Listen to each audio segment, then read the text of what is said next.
एक चेहरा और कहानियां अनेक। हमारी यात्रा शुरू हुई थी एक सीधे से सवाल से, रावण नायक था या खलनायक? लेकिन इस सवाल ने हमें सवालों के ऐसे चक्रव्यूह में उलझा दिया जहां हर जवाब एक नए सवाल को जन्म दे रहा था। एपिसोड 1 में हमने रावण के भीतर विरोधाभास को देखा।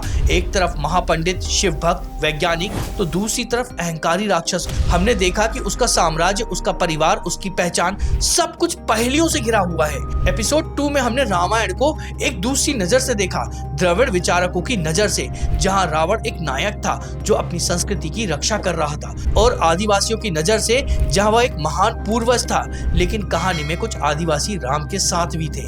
एपिसोड 3 में हमें मिले वो अकाट्य सबूत जिन्होंने इस पूरी जांच का रुख बदल दिया।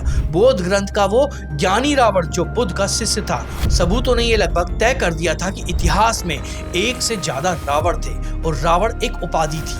और एपिसोड 4 में हमने देखा कि रावण की विरासत रामायण के बाद भी लौटती रही, विभीषण के अमर साम्राज्य के रूप में, सहस्त्र रावण और अहि रावण जैसे पात्रों के रूप में, और शिशुपाल के पुनर्जन्म के रूप में। अब समय है इन सभी बिखरे हुए टुकड़ों को जोड़ने का और उस अंतिम सत्य को उजागर करने का जो शायद भारत के सबसे बड़े सांस्कृतिक संघर्ष को हमेशा के लिए खत्म कर देगा। आज हम बहु रावण के सिद्धांत को अंतिम रूप देंगे। हम समय के उस चक्र को समझेंगे जिसमें हर युग का अपना एक रावण होता है, और यह सवाल पूछेंगे कि इस पूरी खोज का आज के भारत के लिए क्या मतलब है।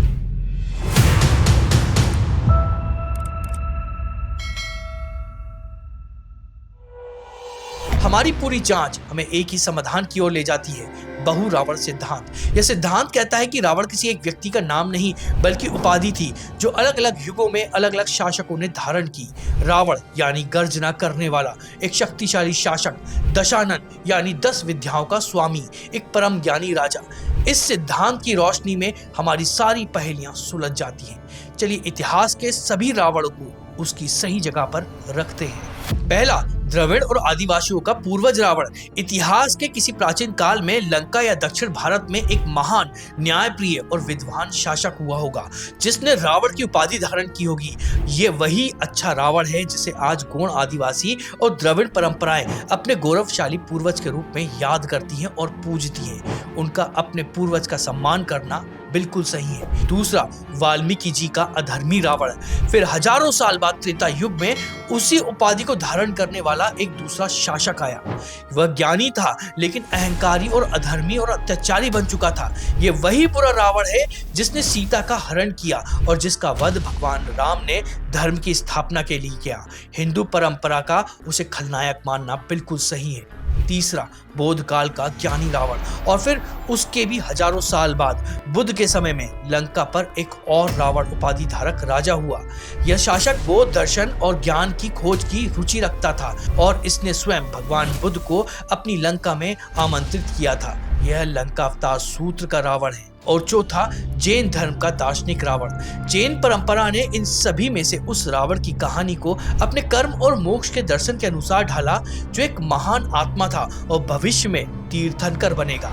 ये बहु रावण सिद्धांत किसी को गलत नहीं ठहराता है। ये कहता है कि सभी परंपराएं, सभी कहानियां अपनी अपनी जगह सही हैं, क्योंकि वो इतिहास के अलग अलग रावणों की स्मृतियों को संजोए हुए हैं। ये सभी विरोधाभास का एक तार्किक समाधान है। लेकिन एक सवाल अभी भी बाकी है, क्या ये सिर्फ अलग अलग युगों के अलग अलग राजाओं की कहानी है, या इसके पीछे समय और इतिहास की कोई और गहरी आध्यात्मिक सच्चाई छुपी हुई है? हमारे ग्रंथ समय को सीधा नहीं बल्कि चक्राकार मानते हैं। क्या रावण का रहस्य इसी समय के चक्र में छिपा हुआ है?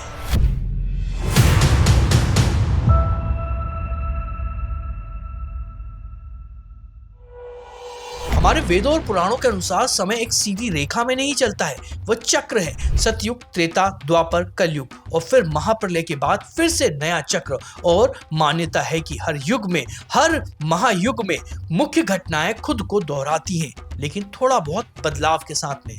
इस अद्भुत अवधारणा का सबसे बड़ा प्रमाण हमें रामायण में मिलता है।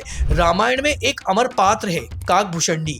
एक कुएं के रूप में उन्हें चिरंजीव होने का वरदान प्राप्त है। वो लोमेश ऋषि के श्राप के कारण कई कल्पों और युगों को पार करते हुए जीवित रहे हैं। जब भगवान विष्णु के वाहन गरुड़ देव उनके पास ज्ञान वरदान लेने पहुंचे तो वो एक हैरान करने वाली बात कहते हैं। वह कहते हैं कि उन्होंने अपनी आंखों से 11 बार रामायण घटित होते देखी है और हर बार कहानी में थोड़े बहुत बदलाव होते हैं। कभी कुछ पात्र अलग होते हैं, कभी घटनाओं का क्रम बदल जाता है, लेकिन मूल संघर्ष वही रहता है, राम और रावण का।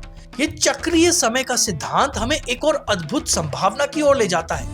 ये बहु रावण सिद्धांत को एक नई आध्यात्मिक गहराई देता है। क्या ऐसा हो सकता है कि बौद्ध और जैन धर्म भी अलग अलग समय चक्रों के रावणों के चरित्रों को अपने अपने दर्शन के अनुसार विश्लेषण कर रहे हों?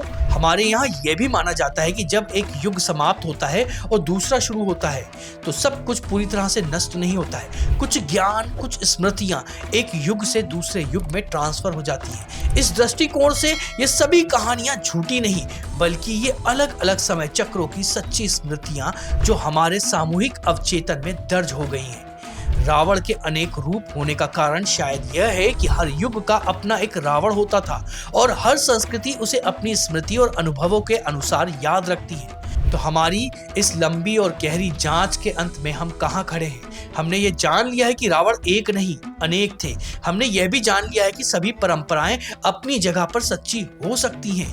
लेकिन इस ज्ञान का, इस सत्य का आज के विभाजित समाज के लिए क्या महत्व है?